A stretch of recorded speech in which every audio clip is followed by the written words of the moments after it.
Bienvenue dans le premier chapitre de ce module consacré à la loi Carrez. On va remonter ici à l'origine de la loi Carrez et donc on va parler de copropriété.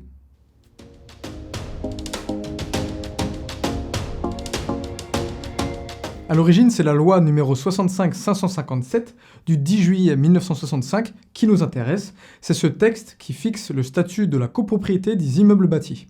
Allez, on peut dire que c'est la publication de ce texte de loi qui donne naissance à la notion de copropriété telle qu'on la connaît aujourd'hui.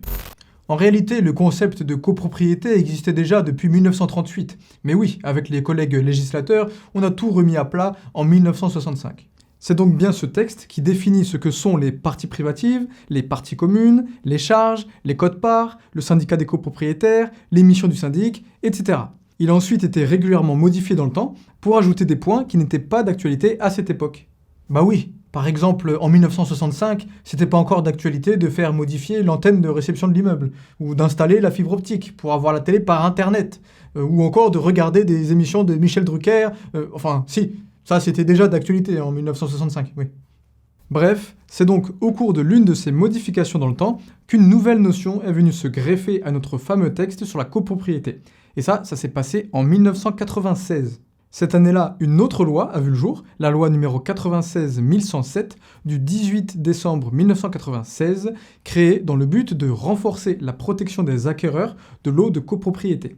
Cette loi, on l'a appelée la loi Carrez, du nom du député Gilles Carrez, à l'origine de cette loi. Et aussi parce que c'est plus simple de dire loi Carrez que de dire loi numéro 96-1107 du 18 décembre 1996. Et donc ce nouveau texte de 1996, et qu'on appelle loi Carrez, il n'est pas très long, et en gros, voilà ce qu'il disait. Vous vous rappelez la loi de 1965 qui parlait de la copropriété ? Eh bien on va rajouter un 46e article à l'intérieur, et c'est un article qui obligera tout vendeur d'un lot ou d'une fraction de lot de copropriété à afficher sur tout contrat rédigé à cette occasion la superficie privative de celui-ci, sans quoi la vente sera tout bonnement annulée. Donc en gros, le législateur nous dit qu'à chaque fois qu'un bien immobilier est vendu, sa surface précise doit être mentionnée sur le contrat de vente, et que si ce n'est pas le cas, la vente peut être annulée. Et puisque ce texte est venu compléter la loi de 1965 sur la copropriété, eh bien, seuls les biens immobiliers en copropriété sont concernés. Il s'agit donc le plus souvent d'appartements, ou parfois aussi de maisons qui peuvent être sur un même terrain en copropriété, et on parle alors de copropriété de sol. L'objectif de la loi Carrez est donc de rassurer l'acquéreur sur la valeur exacte de la surface privative du bien qu'il achète.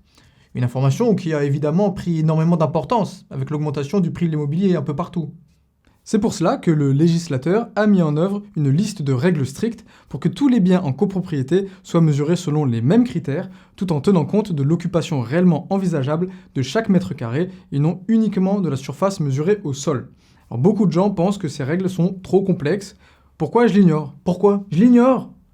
Et d'ailleurs, dans le prochain chapitre, nous verrons quelles sont ces fameuses règles qui ont été mises en place pour s'assurer que tous les biens en copropriété étaient mesurés de la même façon et donc en s'appuyant sur les mêmes critères.